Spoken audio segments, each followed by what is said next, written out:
who haven't worked in the bowels of the organisation always feel slightly like we don't entirely understand what's going on.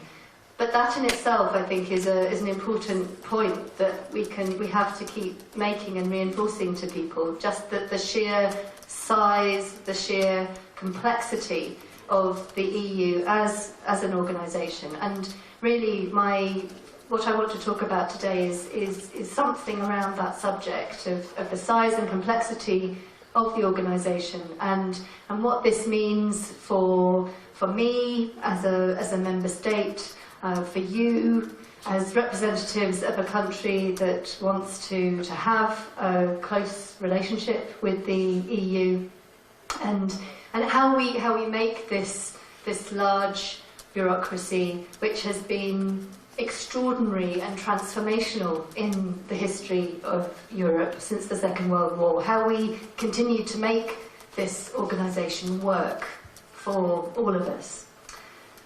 So, talking about my own experience, let's start with that. I actually spent my very first year in the Foreign Office on an EU desk, and that's the only time actually in my career excuse me, that I have worked directly on EU issues. Of course, the EU touches everything that we do in the UK, almost everything. But the only direct experience I had of working on an EU desk was in that first year in the office, and boy, what an experience that was! I was on the EU desk dealing with EU external policy. External policy, that means trade and development policy, dealing with basically the former colonies and the countries that we have a special relationship with. So for us in the UK, that meant both our overseas territories, places like Bermuda, Montserrat, the Falkland Islands. For the French and the Dutch in particular, they also have some of these overseas territories. It also meant the special privileged trade and development relationships that we have with countries in Africa and the Caribbean. And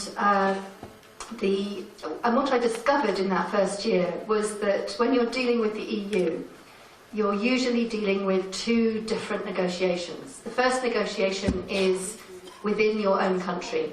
So I was dealing with a policy where the EU wanted to open up its markets to sugar, rice, and it wasn't bananas. Bananas was separate. I can't remember the third product. Sugar and rice from least developed countries, to allow those countries to bring those products in without any tariffs. And this caused a huge kerfuffle in my own system, and I discovered that within the UK, the Department for International Development took one view, the Department for Trade and Industry took another view, the Ministry of Food and Agriculture took another view, the Cabinet Office took another view, and the Foreign Office, our role was to try to coordinate and knock heads together and get our different departments to agree on a coordinated approach that could feed to our negotiator in Brussels, where of course then the second negotiation took place between our position and the position of all the other member states, some of whom had, again, very specific views on how much sugar should be coming into the European Union. So it was a wonderful practical example of how this relationship works, and how often actually the most difficult negotiation is with your own constituency, with your own interest groups within your own country, and then how you take that combined position and take it into the EU. So let me move from that very specific experience to some general points, which I'll illuminate a bit more. I mean, the first point is, of course, as I said at the beginning, that the EU is not monolithic. It is an organisation which was created and which has developed over the years to have this central tension between a very strong commission, a very strong bureaucracy, and the interests of the now 28 member states.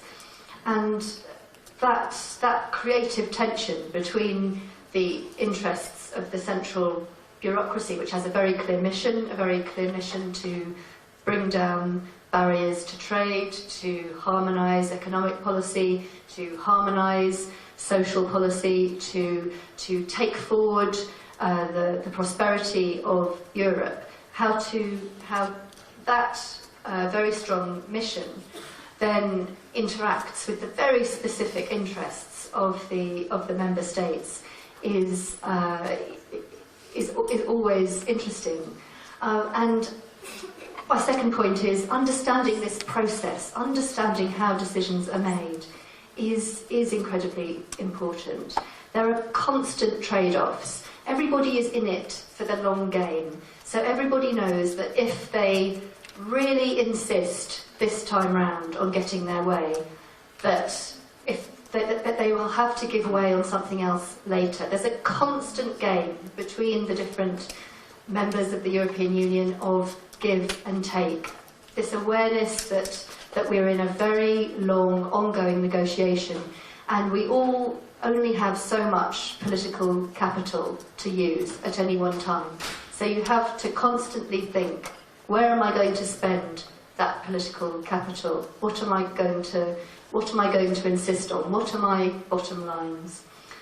And I think the third general point I'll make is that there is no consensus over the final destination. There are different visions. Some people have a very clear idea that they think of federal states of Europe, which would be a great final destination.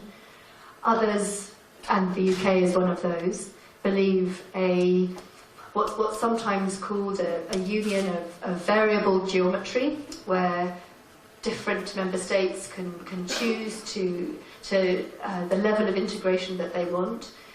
Some member states believe that that's the way forward, but overall I wouldn't say that there is an overall consensus. We're kind of making it up as we go along in some ways, but in a way which has been really quite extraordinarily successful in adapting the organisation to the changing needs of Europe. So those are my sort of three general points. Let me look at it again from another perspective, and again start with the British domestic position. As I came out, I was checking my Twitter feed, and there was a headline from the Daily Telegraph, a commentator in the Daily Telegraph saying that it would be idiotic for the UK to leave the EU. And that headline gives you a flavour of the domestic discussion at the moment in the UK, where at the moment, again, the question of our future, should we stay in the EU, are we better leaving the EU, has become a central domestic question. And as you may know, our Prime Minister David Cameron has said that if the Conservative Party wins a majority at the next election, then he will hold a referendum on whether the UK will leave the EU. And he's promised that there will be a renegotiation of the terms in which, on which we currently are members. And he's particularly looking at employment and social legislation, for example, issues like whether the EU should have the right to tell us how many hours a week our workers, a maximum number of hours that our workers should be allowed to work. Is it right that the EU should set those kinds of rules, or should it be up to the member states? That's one of the areas of debate. And the other area, which is a big political issue for the UK at the moment, is over immigration, because we have had a huge increase in immigration over the last 15 years, and it's become a political issue, and a political issue particularly both in relation to people who, migrants who are coming from outside the EU, but also internal migrants within the EU, and whether those internal migrants should have access to the same social benefits packages which UK citizens also have. So this gives you something of a flavour of how the issue of Europe is a really live political issue for us currently in the UK. For some other countries, it's a much more settled issue, but for us, basically, from the time we joined in 1973, it has been a constant political discussion about whether being a member of the EU is the right choice for us. So, as I mentioned at the start, one of my constant points is that you have to remember the domestic political situation of every member state when you're looking at the EU as a whole, because the domestic position of every member state plays into that decision-making process and the political decisions made by Europe. But of course, one of the major changes that's happened with the European Union over the last 20 years has been the way it has moved its focus from what was, you might argue, a largely internal focus, focusing on the single market, focusing on bringing down barriers within the European Union space. So a change from that internal focus to now a very strong focus on the wider neighbourhood, including, of course, the countries of Eastern Europe and now what's now called, of course, the Eastern Partnership, the 6 countries of which Armenia is part, but also the southern neighbourhood. These are the countries of the immediate neighbourhood of the EU, but actually a great deal of energy also goes into negotiating trade and development deals with countries more widely across the globe. You may have read in the newspaper that at the moment there's an ongoing trade and investment negotiation with the US. There's a similar one going on with Japan. We concluded one with South Korea not so long ago. There's apparently an ongoing negotiation with India, which I imagine is proving quite difficult.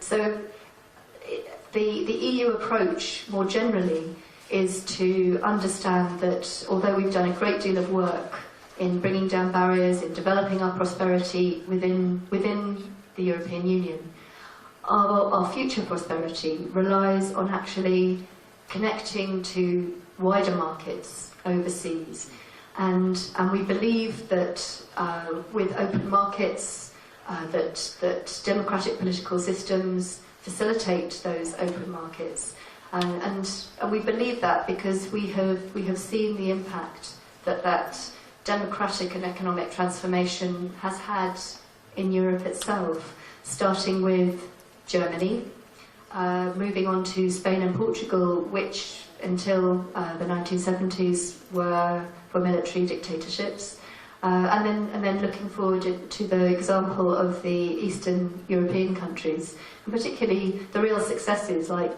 Poland, which in 1991 had similar economies to Ukraine, and now are a number of factors more prosperous. So the enlargement policy, whether that means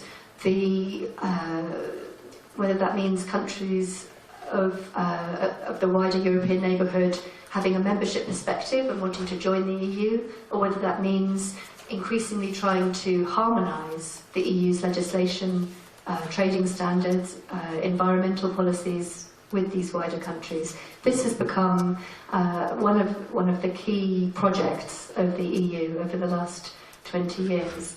And essentially the EU takes as an institution takes a very institutional and legal approach to its relationships with these countries.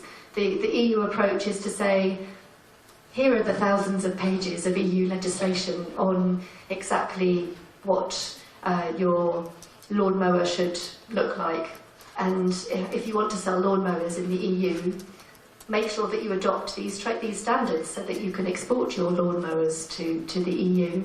And this very legalistic approach not just looking at very specific economic legislation or trading legislation, but also looking at institutions. What kind of institutions, for example, anti-monopoly institutions, looking at what types of institutions will help countries to develop these competitive, open economies. This is the essence, really, of the EU approach. And I would argue, in some ways, that even what's sometimes now called the values agenda, so human rights, the way that we believe human beings should treat each other, I would say even on the values agenda, the EU takes primarily a rather legislative and an institutional approach. Is there such an institution as a human rights ombudsman? Is there an anti-discrimination law? Does the broadcast law allow for pluralistic ownership of the media? These very, very concrete things. And this is backed up by money. That's the other part of the EU approach, that we do offer carrots to countries to adopt this very weighty number of laws. In Armenia's case, the EU programme over the last few years has been, I think, roughly between 40 to 50 million euro a year, and a large amount of that is given in direct budget support, which means that the money goes to the government of Armenia into its central budget, but the EU then concludes in getting them to do the homework, to make the changes, to bring in the laws. So I think let's come to this last year and looking at what's happened with Ukraine and Russia.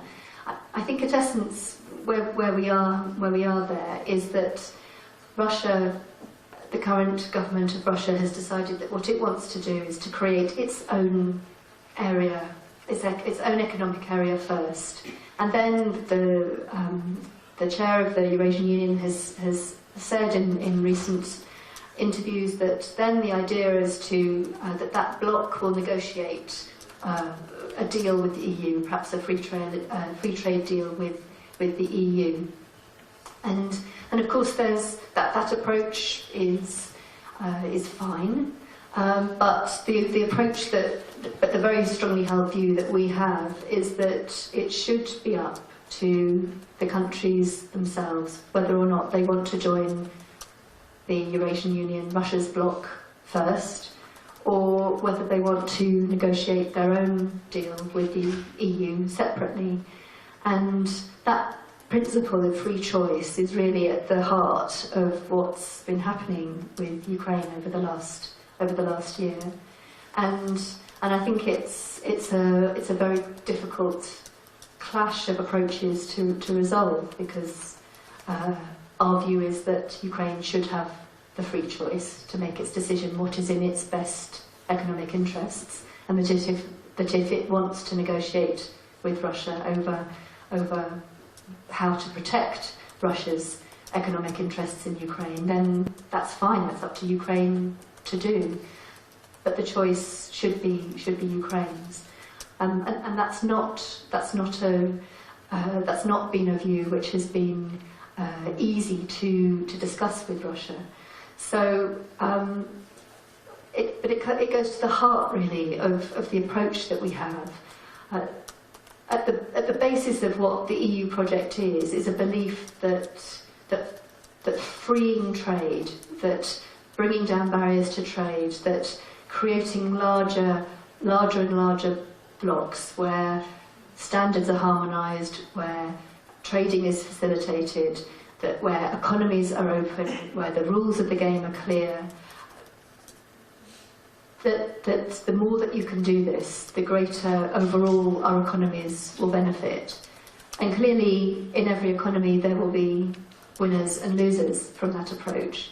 And we've seen that very clearly in the UK, where in the 1980s we had a recession where a large chunk of our manufacturing industry was wiped out. A large part of our steel industry was wiped out because it wasn't competitive with the wider market, and the government refused to step in and to subsidise those industries, believing that the market that industries have to live or die by the market, and that's quite a tough approach, and it has quite a difficult impact on some communities and some areas of the country. But overall,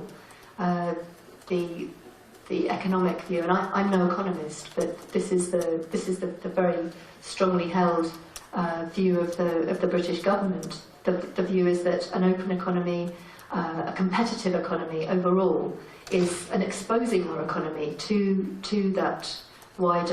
those wider market forces rather than protecting it.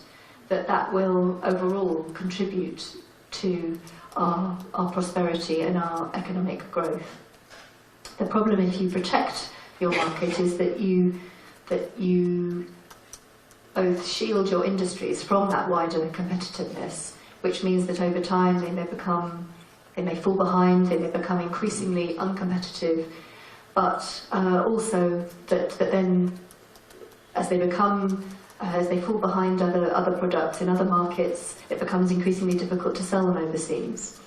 And this is at the heart of the British approach and of the EU approach, that exposing ourselves to global competition, to connecting ourselves to bigger markets, overall will benefit our economies. I think I'll just finish with just a few comments on EU-Armenia. I mentioned that the EU is a bureaucracy, and essentially it's tried to take the same approach with the 6 different members of the Eastern Partnership, and I think because it's a bureaucracy which has a set, it basically has its however many chapters of the EU acquis, I think it's 27. It's 27 chapters to work through. It tends to want to do the same thing with every country, and this is why the current association agreement process, which has been negotiated with Georgia, Moldova, Ukraine, and also with last year Armenia, was very similar, a very similar approach. And I think because it's such a long and complicated, complex negotiation, the EU view at the beginning of the negotiation was that Armenia understood and was committed to that path. So I think it was a surprise to everyone when the decision was made on the 3rd of September last year that Armenia would instead drop that the association agreement and the DCFTA and instead join the Eurasian Union. But it's Armenia's choice, and the question is now, how do we take things forward? And we know from the exchange of letters in Vilnius at the end of last year that there are areas on human rights, judicial reform, democratic reform that Armenia continues to want to take forward. We understand in certain sectors there's also the intention to move things forward, and a big development programme has just been signed in the agriculture field, which is one of the key sectors that we're keen to help Armenia reform. So these negotiations are ongoing, but I think the key message for Armenia is to always remember that the EU is this complex, difficult, overstretched organisation which is managing both its domestic politics, its relationship with member states, and also trying to pursue a wider agenda of economic integration with countries all around the world. And so the best way to develop a relationship with the EU is to know what you want and to say it very clearly, even if it's quite a small agenda, but to be very clear about that. And I think over the last year it's been quite difficult for Armenia to, as the negotiation on acceding to the Eurasian Union has been ongoing, it's been quite difficult for Armenia to be very specific. But my hope is that from the beginning of next year, once things become clearer, once Armenia has acceded to the Eurasian Union, my hope is that then we will be able to move forward quite quickly on clarifying the areas of cooperation. And certainly from the EU side, from the UK side, we feel strongly that while Armenia has a desire, a willingness to continue to work with the EU, then we want to help because we have, over the last 20 years, developed a great amount of experience in helping countries in transition, economies in transition, democracies in transition, change, build up strong institutions, tackle cross-cutting problems like corruption, monopolies, all of these areas which are very common to all economies in transition. So this is our intention and our hope, and I hope that you, as the next generation of young people who perhaps will be going into jobs in business, in government, maybe working in international institutions, I hope that you will also take forward a strong message about what Armenia wants and how to connect Armenia to the world. So I'll stop there, I think, and have a glass of water and wait for your questions.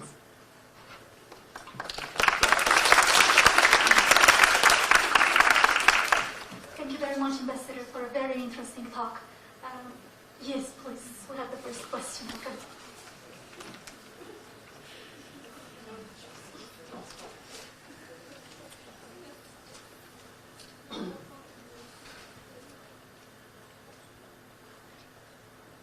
I think you can just shout. Hello, thank you, first of all, for coming here today. My name is Ardak Saryan. I'm Syrian Armenian, and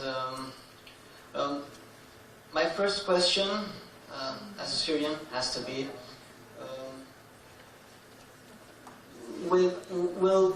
as an ambassador of United Kingdom, do you think that United Kingdom will allow Syrian refugees to cross over to UK? And doesn't mean where any country, any place in the UK, just to help them recuperate and restore balance that's going on in that region. I know some major countries and major powers in the world are not saying, they're like, what are they doing over there? You know, they're not actually directly working on that. But what is your position on that? That's my first question. And second question would be about Scotland's recent vote of independence from the United Kingdom. And I think they should have been free, but something really told them to stay put. Thank you. Okay. So I mentioned that immigration is a major political issue in the UK at the moment, and we, I don't have the figures in front of me, but we take in a great number, both of asylum seekers every year and also, as I said, internal migrants. So at the moment with Syria, our policy is to do everything we can to support refugees in the places where they are. So we're actually one of the biggest donors to the humanitarian effort in the refugee camps in Lebanon, in Jordan, in Turkey. I think the last figure I saw was something like £600 million, it may be more already. So that has been our major contribution to the plight of the Syrian people, and I think the numbers of people who've now been displaced from their home, it's something extraordinary. It's well over 3 million, I think, if not more. So I recognise what what a huge concern it is for you, for all of us. On Scotland, what shall I say? The official position of the British government was not a neutral one. The official position of the British government was that we were better together, and that was the campaign which our Prime Minister fought with the help of politicians both in Westminster and also in Scotland. Sorry? It was really close, wasn't it? It was. I think it was closer than people thought it would be. The final figure was, I think, 55-45. And certainly the last few weeks were a very tense few weeks, I think, for both sides, because the opinion polls were showing a change. So I think it was an important vote to have. The point I always make is that actually in law we weren't obliged to have a referendum. The devolution law which set up the Scottish Parliament under the Blair government in the late 90s didn't have a provision for Scotland to hold a referendum on independence. But when the Scottish National Party won a majority in the last election with a manifesto commitment to press the government in Westminster for a referendum, our Prime Minister took the view that this party had been elected on that manifesto commitment, and so it was the right thing to allow that vote. But his agreement with Alex Salmond, the head of the Scottish Nationalists, was that the vote should be fair, legal and decisive, and that it should settle the question of independence for at least a generation, if not a lifetime.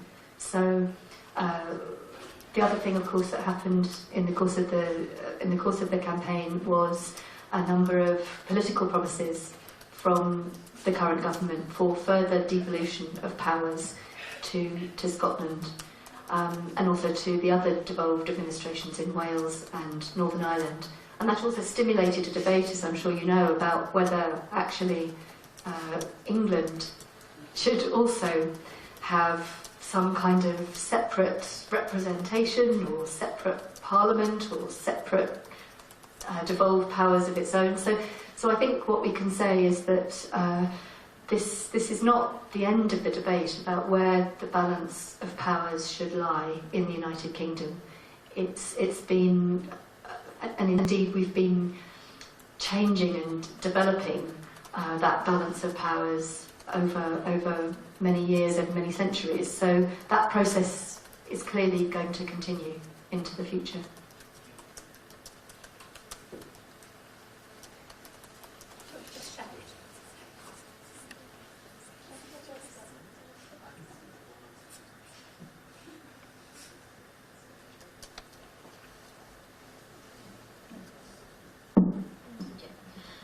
First of all, thank you for your speech. And I wanted to ask you regarding the points which you mentioned that several times that Armenia is not so clear regarding its further cooperation fields with the EU.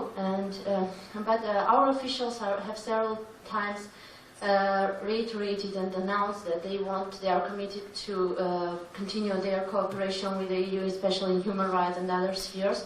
And also a manifestation of this was a visa facilitation agreement signed in January 2014. But I'm interested, to what extent should Armenia be clear in its position? What do you mean by saying it must be very clear? Thank you. Well, I think the key issue now is on what areas of economic cooperation are going to be fruitful areas for the EU to work with Armenia on. And that means some of these sectoral issues, like, for example, energy markets. So one of the things that the EU tries to do is to develop renewable energy, for example, because we within Europe have very strong targets on. I think the target is 20% of energy within Europe should be renewable by 2020. We're trying to get to a 30% cut in emissions by 2020. So this is one of the areas.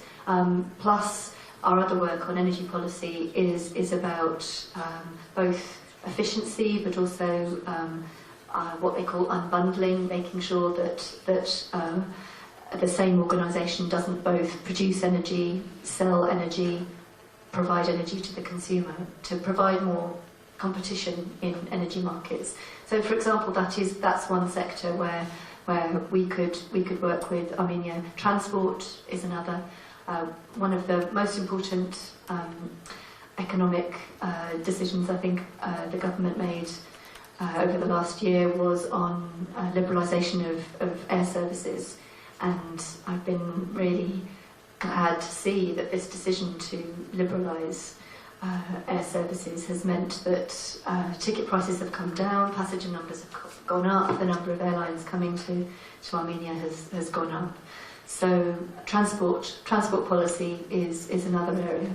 And so those are the kinds of sectoral areas that I'm talking about. And another potential area is on standards, because the Eurasian Union will clearly have its own minimum standards, phytosanitary standards for agricultural products, presumably safety standards for other products.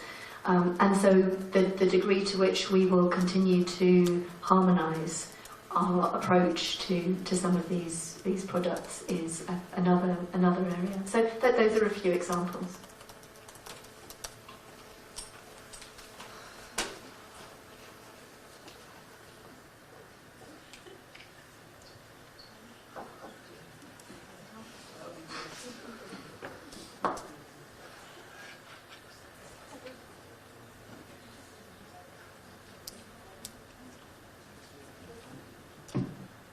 Okay, can you hear me? Yeah. First of all, let me express my gratitude to Honorable Ambassador for a very interesting lecture.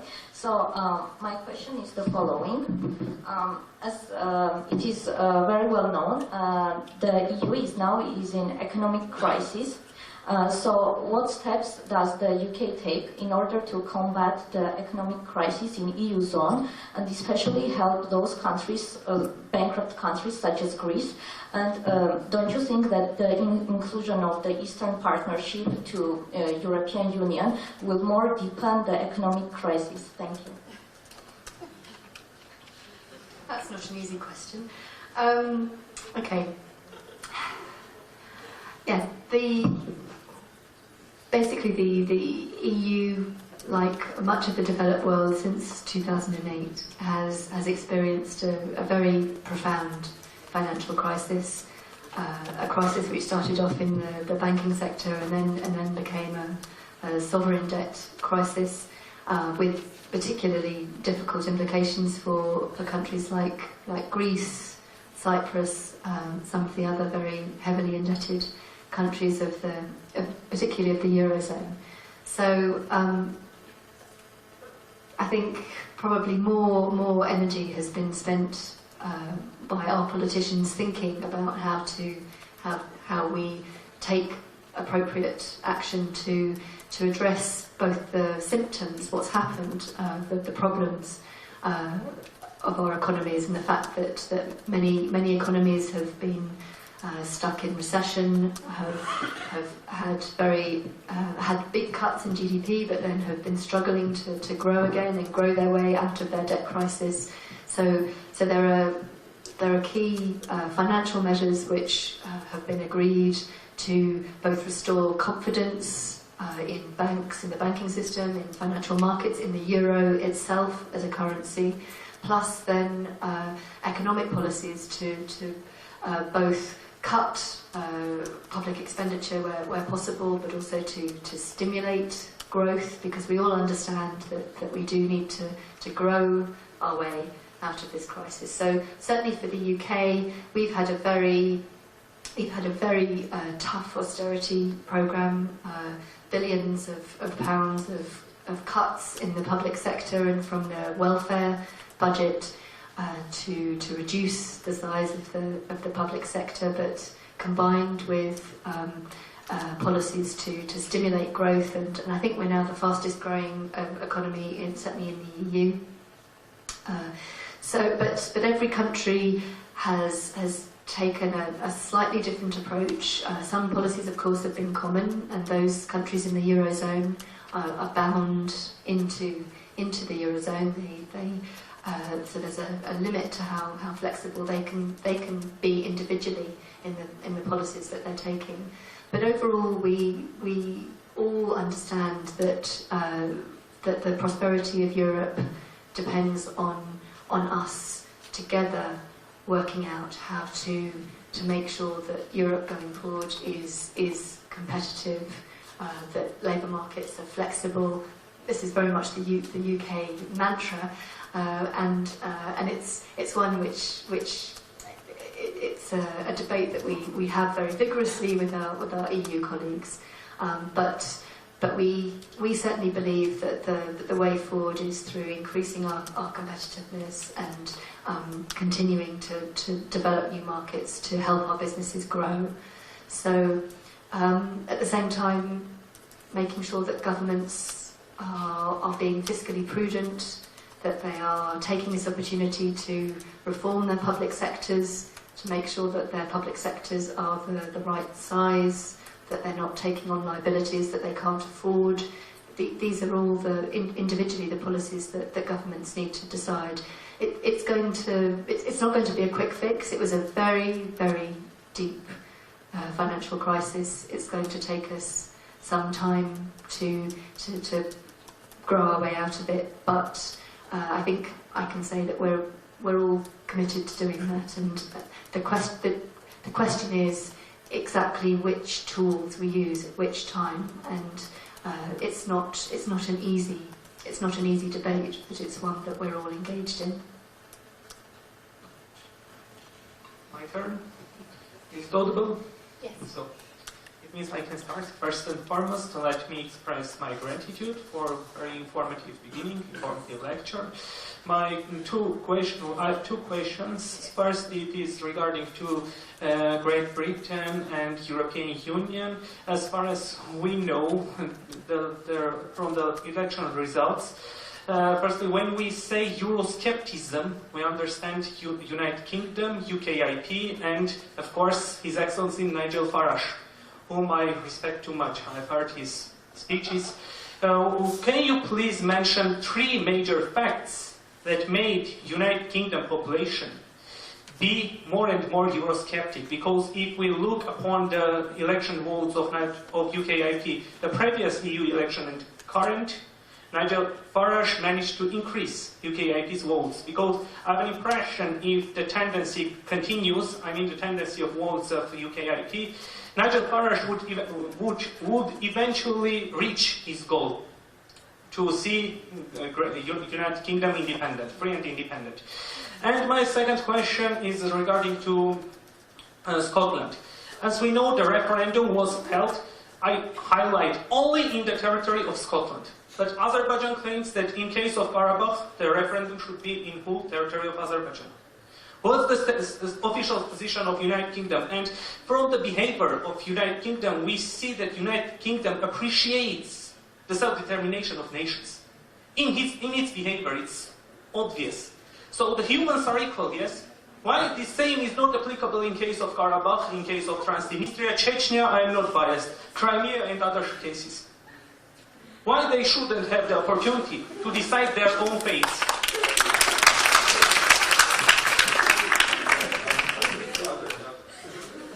Okay.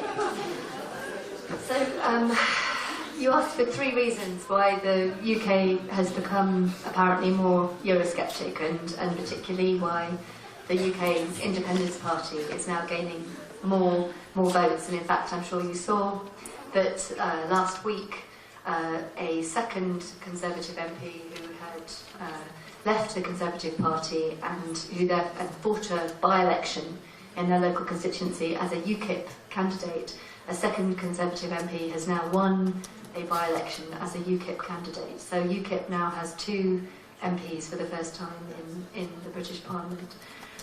Three reasons. I think part of it is what I started my speech talking about, that for the UK, this question of whether our the right place for us is as a strong partner to Europe or within Europe.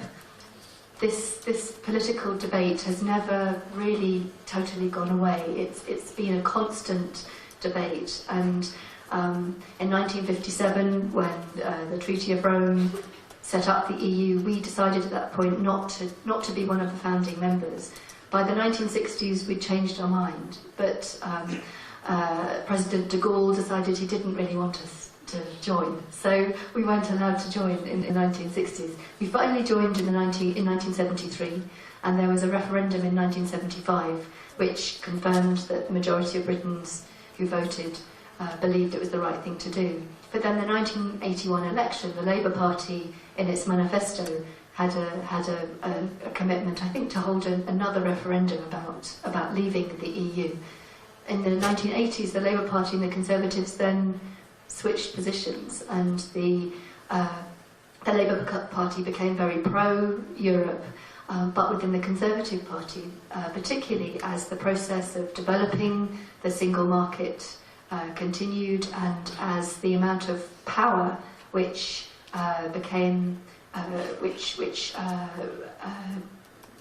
centred in Brussels rather than with member states, as the amount of powers and competencies developed in Brussels.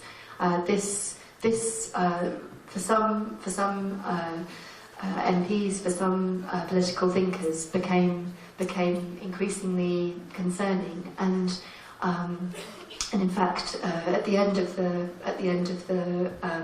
period of Mrs. Thatcher's government and the beginning of the John Major government, this was a really major political discussion within the Conservative Party.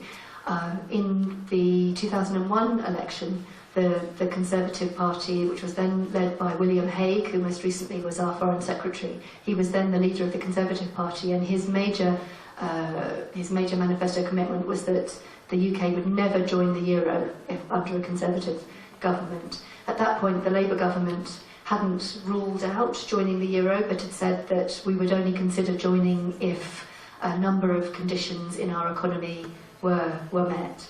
So this issue of whether our right place is in Europe or not has taken different forms over the years, but it's been a constant undercurrent, I think, in British domestic politics. So that's the first reason. The second reason, I think, is the fact that, as the previous questioner said, we've had a major financial crisis in Europe over the last 6 years, which has exposed some of the problems, some of the challenges of the euro project in particular, and the need to, if you're going to sustain a single currency, the need to continue to harmonise the economic, fiscal, other policies of governments. So that's the second reason. And the third reason, maybe something about the nature of British politics and Mr. Farage himself, who is a very talented politician.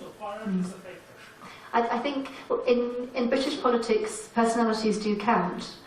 Ideas count, but strong leaders' personalities do count as well. And I think he's been very, very successful in communicating a message at a particular time, which has struck a chord with some people in the UK. So those are the three factors. On Scotland, what I say about the Scottish referendum is that we were able to hold the referendum in Scotland, and only in Scotland, because we had reached a point in our politics where we knew that both the remaining people in the United Kingdom and the English people living in Scotland, the other people in Scotland who would vote no, would accept whatever the result was peacefully.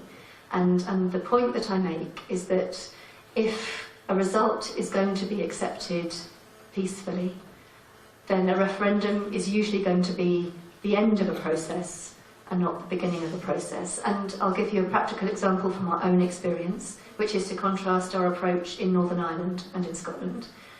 Are we having a referendum in Northern Ireland at the moment to determine its future? We're not. because we know that the visions of the future for Northern Ireland held by the different communities in Northern Ireland at the moment are very different. The Protestant majority, the Unionists, wish Northern Ireland to remain a part of the United Kingdom. The Catholic minority, who for many years fought a political and terrorist campaign, very much want Northern Ireland to join the Republic of Ireland. And these two political visions at the moment are incompatible.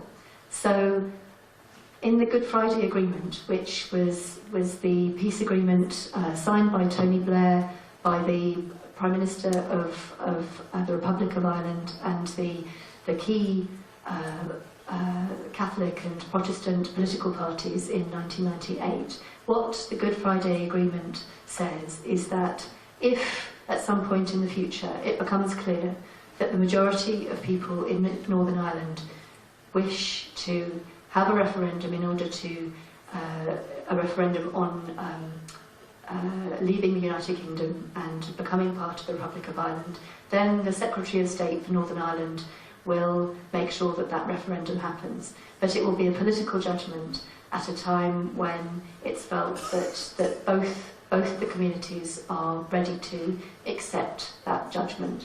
So this is the answer that I give when people say, you allowed a referendum in Scotland, why don't we have referenda everywhere? Every situation is different. Every situation has, if you're going to balance those principles of territorial integrity and self-determination, every situation has to essentially come to a political compromise. And having a referendum may be an appropriate step at a particular time in that political process. But if it's going to be a peaceful process, then you have to be sure that the referendum has the confidence of all the players. And I think, again, to take the example of Northern Ireland, what was it that enabled us in 1998 to have a peace deal? And of course, peace didn't happen overnight in 1998. There was a long process after that peace deal of political negotiation. A number of times the government of Northern Ireland collapsed, and we again had to take back central control of the government of Northern Ireland in Westminster. And I think it wasn't until, I forget the date, 2005, 2006, when finally an agreement was reached between the Unionists and Sinn Féin, the largest of the Catholic political parties, which has endured to this day. And it now feels like we're on a much more stable path to peace. But the agreement that was made in 1998 was very similar to the peace deal that was on the table in 1973.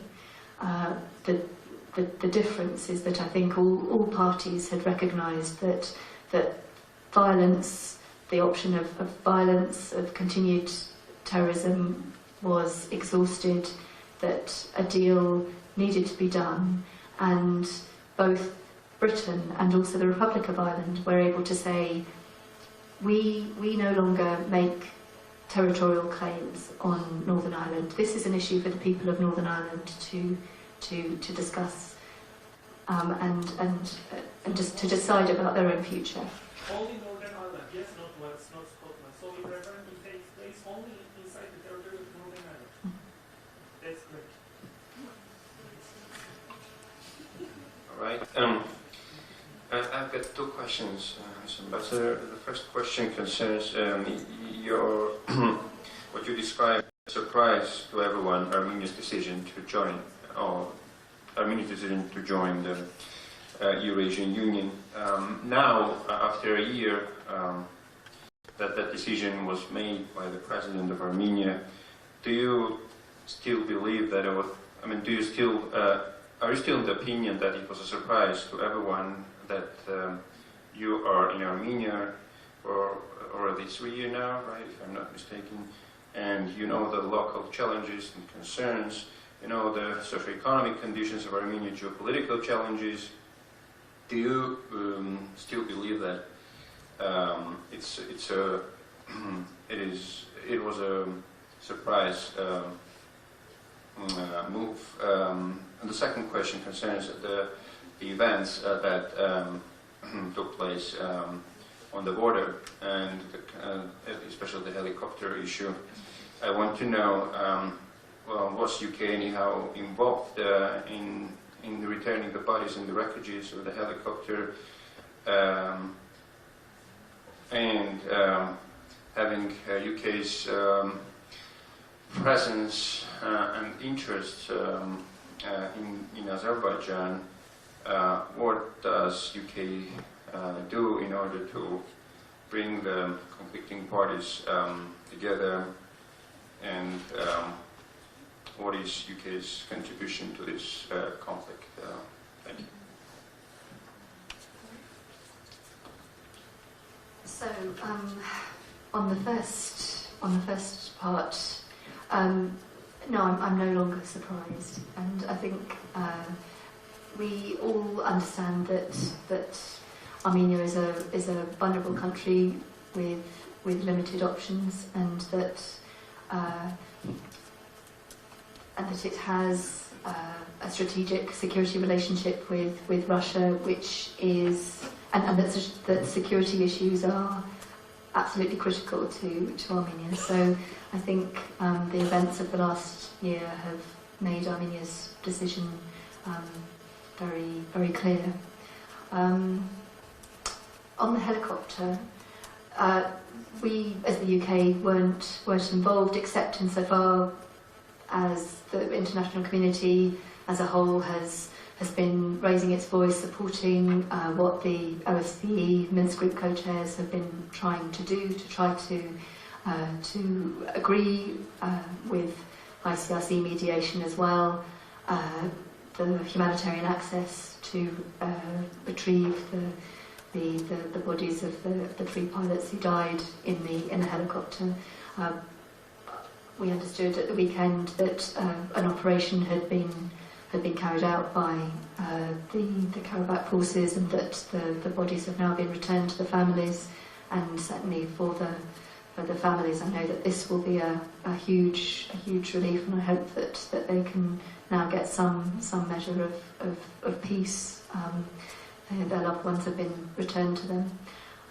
On the wider question of the UK's role in this region, we're often asked, because BP is Azerbaijan's largest investor. It's been the lead partner in the consortium since 1994, which has developed Azerbaijan's oil and now gas resources. So I'm often asked what that means about the UK's role in the Caucasus, and my reply is always that it's precisely because we have such economic interests in Azerbaijan that we understand how critically important it is to resolve this conflict peacefully. We understand how disastrous for populations, for economies, for our own investment, a resumption of hostilities would be, and we know it's in nobody's interests. So that's why our voice is very much, when we raise our voice, we raise it in support of what the Minsk Group co-chairs are trying to do. You may have noticed that we had a ministerial visit just a few weeks ago. The Minister for Europe, David Lidington, paid his second visit to Armenia. He was here 2 years ago and he came back 3 weeks ago.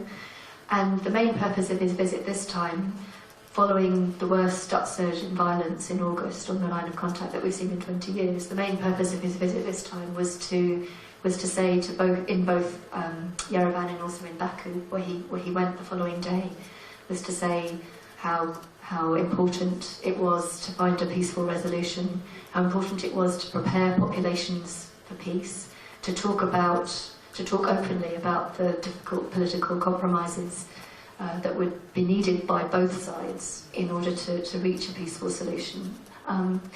So that's on the political level. I mean, in practical terms, for the last 10 years, our main contribution has been to do everything we can to try to keep those people-to-people connections between people in Armenia and people in Azerbaijan. So we've put a lot of money into civil society projects, bringing young people, journalists, students, academics, other groups, soldiers' mothers who've lost sons on both sides, to bring these groups together to try to keep these human connections alive, and that's the space in which we can work.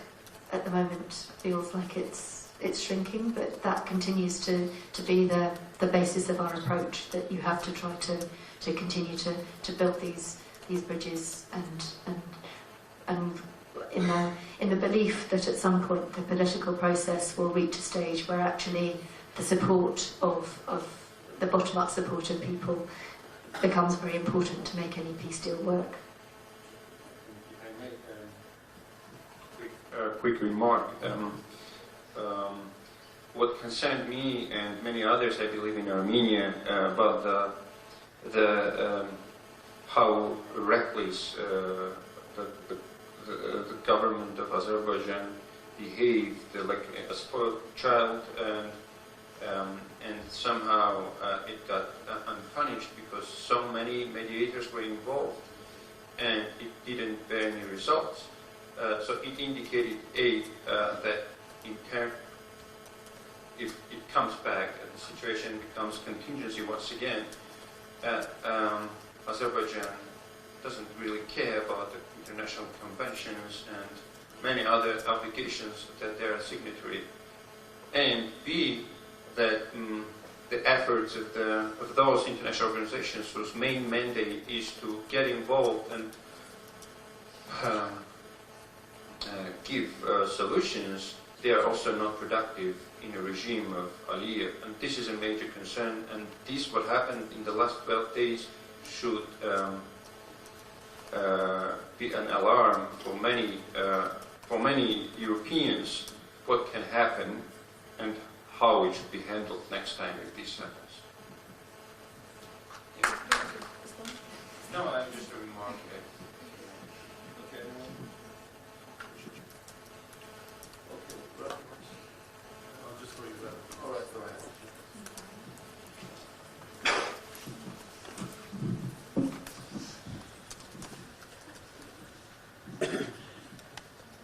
Hello. If I may, first of all, make a quick suggestion about your comments you made about Northern Ireland. I think it's maybe unfair to allocate the charges of terrorism to only the Catholic minority, because after all, it was not IRA bullets that killed people during the Bloody Sunday events. But my two questions, if I may, are both related to the relationship that the UK has with the Commonwealth realms. So the first one being, prior to the United Kingdom joining the European Union, it had a privileged relationship with its Commonwealth partners. Easier entry and trade relations and so on and so forth. And it was then forced to balance the relationship that it had with them. So my question is, in what way does the UK balance its relationship with its Commonwealth partners and the European Union because of differing obligations, and assuming that the UK gets what it wants, in what way would relations resume? The second question is, I've noticed that the UK embassy also hosts a Swedish embassy at the moment. As you may have heard, the Canadian Foreign Office has been reducing its foreign presence by closing a number of embassies and transferring consular duties to the UK embassies in those countries. Would that be seen as a possible option for Canadian consular services in Armenia? Thank you. Okay, on Northern Ireland, yeah, point well taken, and if I gave the impression that the terrorists were only on one side, that was the wrong impression, because there were also unionist paramilitary organisations who used similar approaches. So there were paramilitary wings of political parties on both sides, and you're also right to say that the violence also in some very tragic cases came from the state, and for those who don't know, the incident you were referring to, Bloody Sunday, was when a crowd was fired on by British soldiers, and a number of people were killed. And in fact, it's only in the last year, I think, or two, that we had another investigation of those events, and the Prime Minister stood up in the House of Commons and apologised for the events of Bloody Sunday. So it's certainly in any of these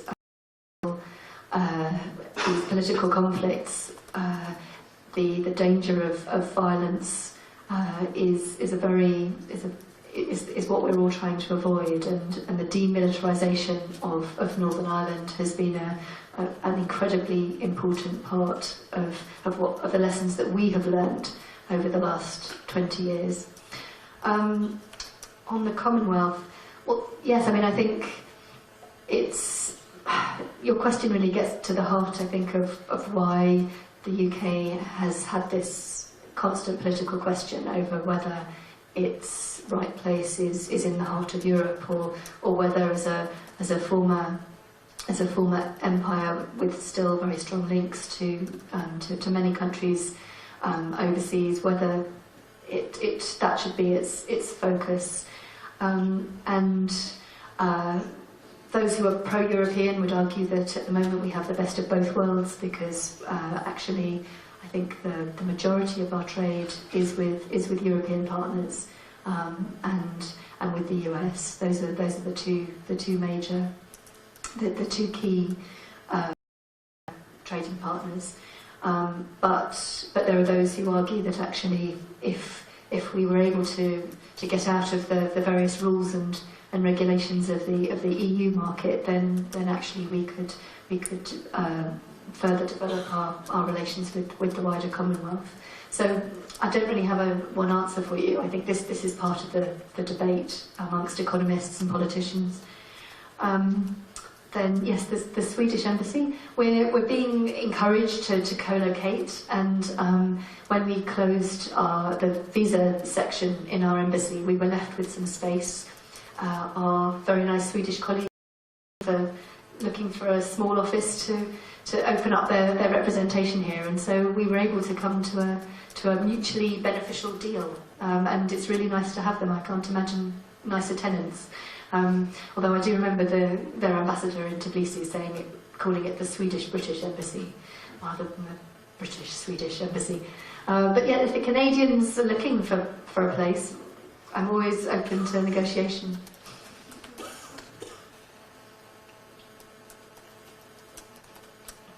I think we'll stop here. I would like to thank the ambassador personally, but also on behalf of the American University of Armenia, and especially the participants, for answering all of those important and topical questions, which are highly actually important and relevant these days.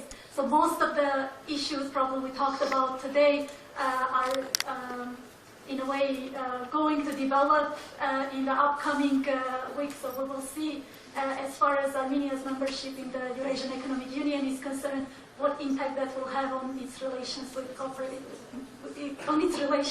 with the European Union, and also cooperate in a vast number of sectors. That's to say, whether we talk about human rights, civil society, private entrepreneurship, or public administration support. All of those, in a way, key issues are going to be vital. So we will witness major, probably, shifts also in the Eastern Partnership area, also provided the fact that the EU-Russia relations will have to, in a way, hopefully improve. So we will be looking forward to that, and most importantly also, I think, conflict resolution, whether we talk about Nagorno-Karabakh or the Georgian conflicts, or Transnistria in the Eastern Partnership area. All of these conflicts are going actually to be vital for economic development in these countries, but most importantly also social and cultural development. So in that light, I think we should again thank the ambassador for covering the bilateral relations, but also touching upon many important issues pertaining to the EU's policies, and also talking about all kinds of other important players that loom large in those relations, whether we would refer to Turkey or Russia or Iran, another regional player.